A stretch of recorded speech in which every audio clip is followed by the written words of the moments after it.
Hello everyone, welcome back to Navigate Now with Ife.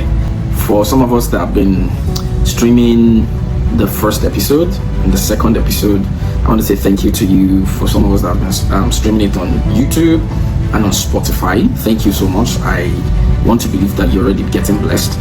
You're getting one or two there. Thank you so much. Let's keep it grinding. Let's share as many as possible. Let's share it on all our platforms.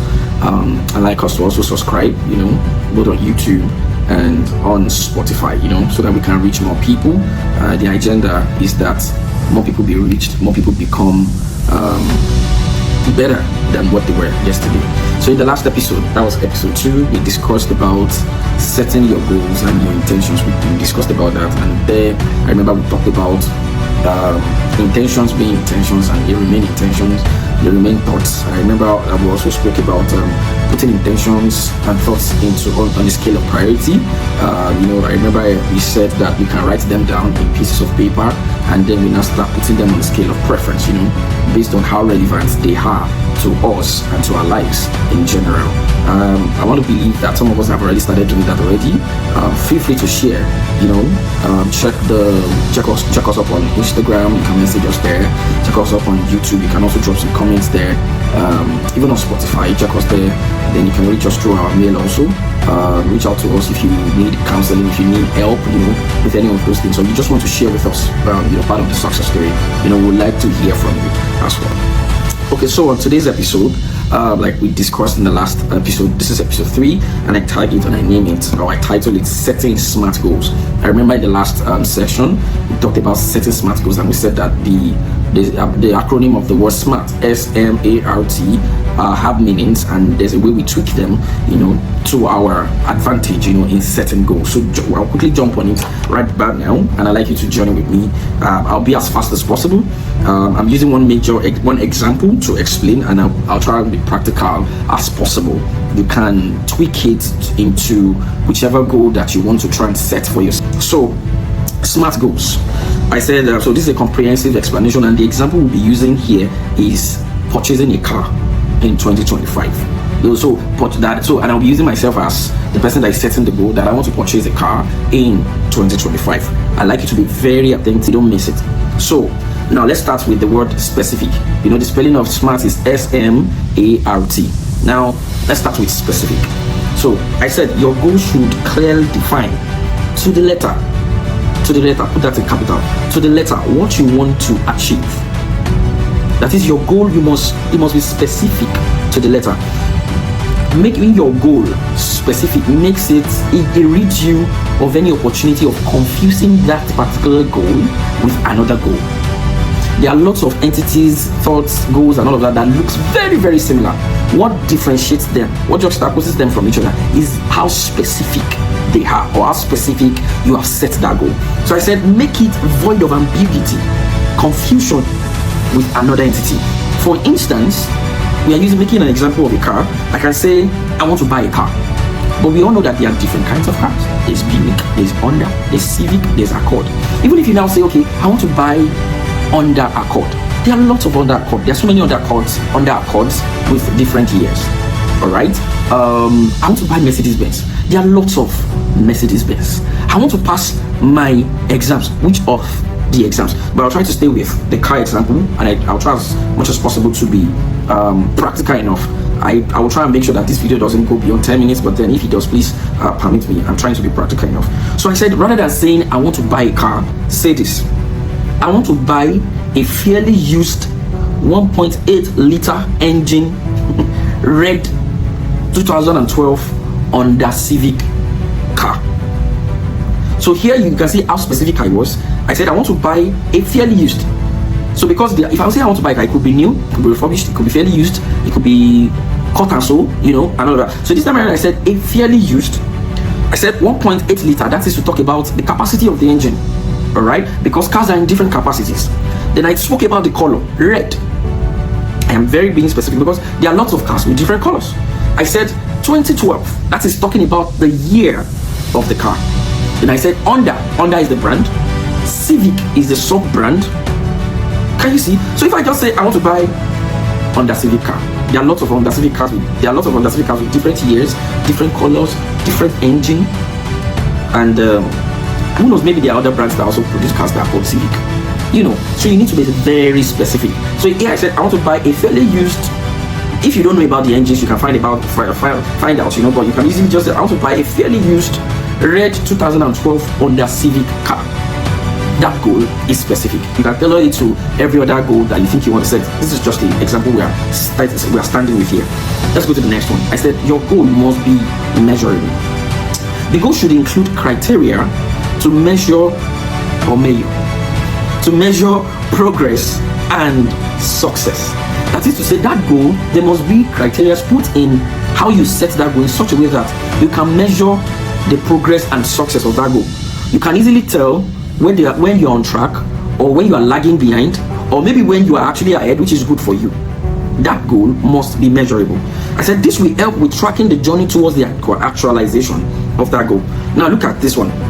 Look at the example that I'm setting here. I'm trying to make the car measurable. The goal of buying the car measurable. I'm trying to make it measurable. I said I want to save $12,000 between now, which is January 7th, 2025, to December 31st, 2025. Okay, so I stated how much I am going to be saving, and I have stated the span or the length of period by which or through which I want to save that money. Okay, that is measurable. So I said this implies that a minimum of $1,000 must be saved at the end of each month, because between January 7th now 2025 to December 31st 2025 is 12 months, and I'm trying to save 12,000 naira. If you do mathematics, 12 months divided by $12,000 divided by 12 months, that means that at the end of each month you must have saved $1,000. So at the end of January you should have $1,000. At the end of March you should have $3,000. If by the end of April you have $3,000 instead of $4,000, then you know that you need to sit up. But if by the end of April you have $7,000, you know that you're doing well and you keep the energy going. Right? That way you can measure and track the success and know whether to sit tight. Well, I won't encourage you to relax. If you're even ahead, you can charge ahead and keep charging that way. You understand? But should in case you're lagging, please, you need to sit up. Should in case you are breaking even, like okay, say for instance by June is the 6th month, right? You still have 6,000. You're still breaking even. You can still charge ahead and sit tight. So that it's better to be ahead, than to be on the edge. All right, so that's measurable. Let me rush. The next one is SMA, and the next one is achievable. Your goal must be achievable. Here I said your goal must be realistic and attainable based on your current resources and constraints. There are two keywords here: resources and constraints.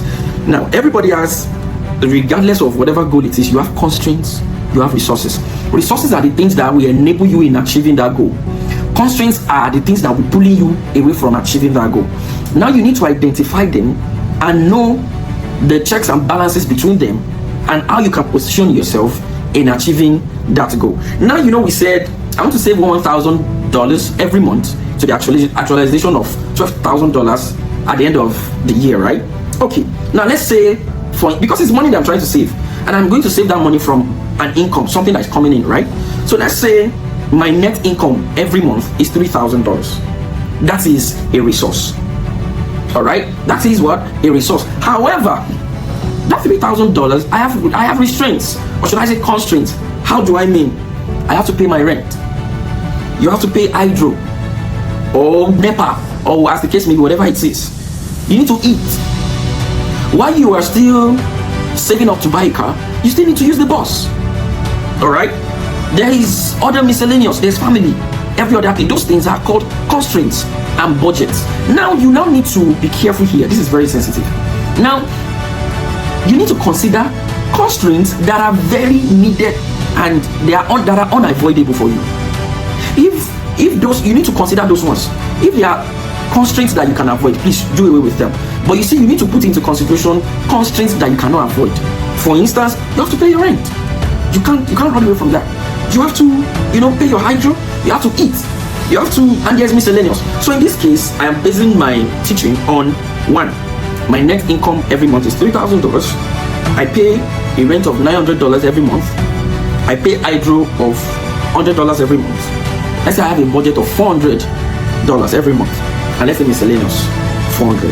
So now by the time I add up all these constraints, 900 plus 100, that's 1,000, plus 100 for food budget, plus 400 for food budget, that's 1,400, plus 400 for miscellaneous, that's 1,800. Let's say this 1,800 has covered all the needed constraints, so out of $3,000 that is my net income, the constraint that I have is 1,800. It means that I have $1,200 left. So you see, in this case, I can still save the 1,000. So it means that that goal is achievable for me. Part of the constraints that you need to consider also is other goals that need your financial commitment as well. All right. So, but in this case now, after considering all the constraints that are germane and vital to me, I have $1,200 left. So it means that for me, this goal, saving up $1,000 every month, is easy. So that is achievable. However, should in case, after considering all the constraints and all the bits and here and there, if I could not save up to $1,000, that means that particular goal is not achievable for me. I need to do what? I need to adjust.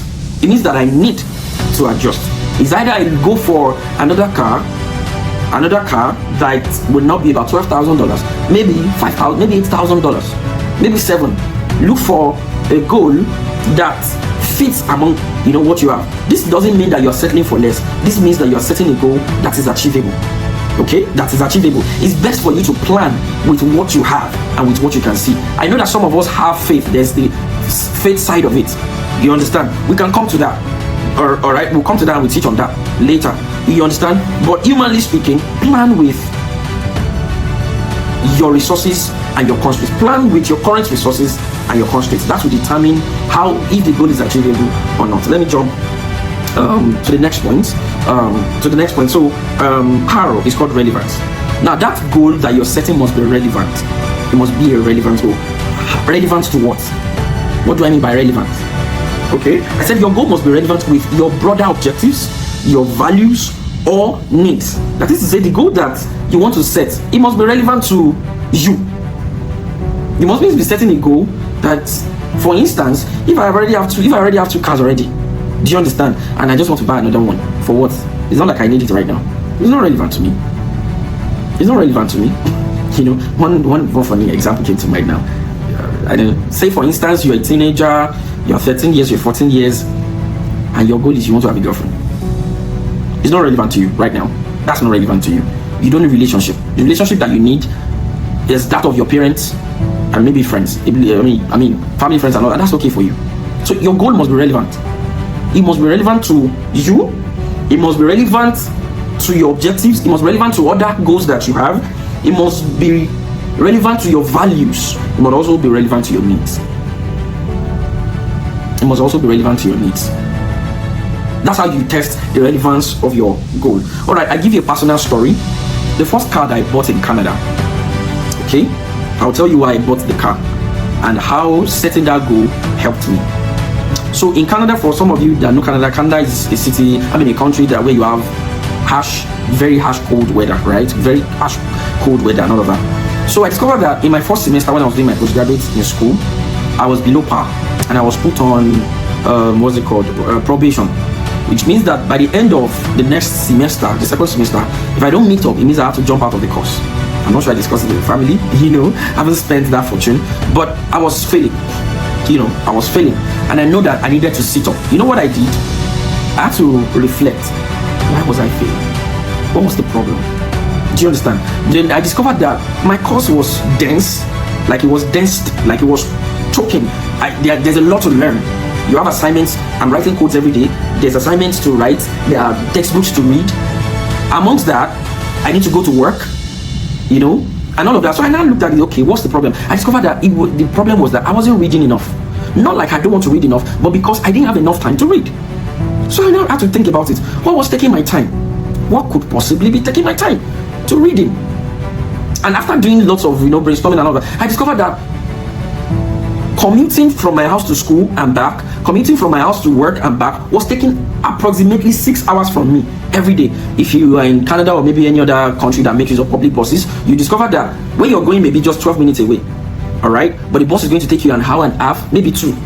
The bus might be late and all of that. So I discovered that buses were taking 6 hours of my time every day. However, from my house to my school is just 12 minutes drive and back.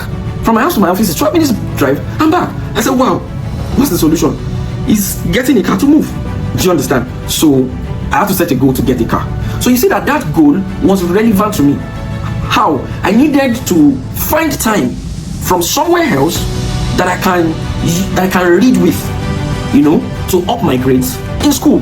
So you see that goal is actually relevant. So that is how your goal must also be relevant to other goals, or to your values, or to your needs. I didn't say to your wants. I said to your needs. I said it for a reason. I think in some of the series that we did, some of the episodes that we did at first, I was telling you that there's a difference between needs, wants, and others. We'll see do a teaching of that. I don't know when, but we'll get to it. Okay? So your goal must be relevant to your other goals, your objectives, your values, your needs. Very charming. All right. Let's go to the last point. Time bound. Your goal must be time bound. I said set a clear deadline for achieving your goal to maintain motivation and accountability. This will help prevent you from infiniteness of unaccomplished goals. You can see that I set myself 12 months to save up for that car. Do you understand? I could easily just say I want to be saving to buy a car and not put a time to it. I can use 5 years to save for it and I will not achieve it. You know that the cost of cars will keep increasing too. So I'll just be looping myself infinitely. You understand? But when your goal is time bound, it gives you opportunity, it gives you motivation and accountability. It is essential that there's a start time and an end time. For every project, is one major key, one of the first key in project management is that for whatever project it is, there must be a start time and there must be an end time. And that must have been determined from setting that goal, from setting that project up. Okay? Now, the job. So this is just explaining SMART goals. Now, what does SMART goal looks like? So based on all the things that I've described, using this example of I want to buy a car, this is how your goal should be. This is how SMART goals sounds when you listen to it. Now, if you can recap everything I've said earlier, right? This is how SMART goals should be.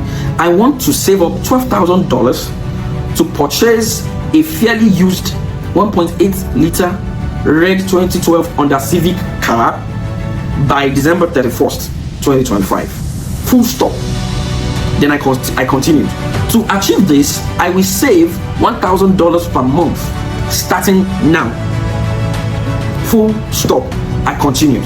This car will help gain the hours I spend using public buses for commute and spend it now on reading towards excellent results in school. So that is how SMART goal sounds. That is how it is. Okay, I want to say also it's telling you about, so it will tell you about the intention, or should I say the vision. Okay, SMART goal will first tell you about the vision that you have, then it will follow by the mission statement, and it will end with the why, and the why will show the relevance. SMART goals will give you these advantages. It will give you an opportunity for clarity, it will give you opportunity for focus, it will give you opportunity for motivation, it will give you opportunity for practicality, and to give you opportunity for accountability.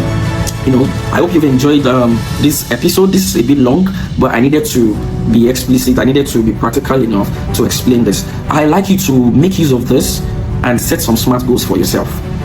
You can share some of it with me. Check our Instagram page, Navigate Now with Ife. On YouTube, it's also there.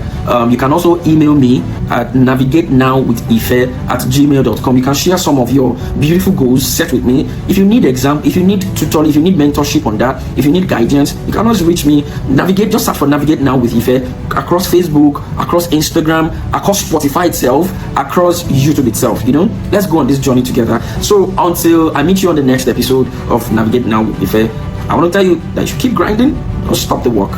This year, we're going to achieve big time. Thank you. I remain your favorite host, Ife Oluwakitade. Bye for now.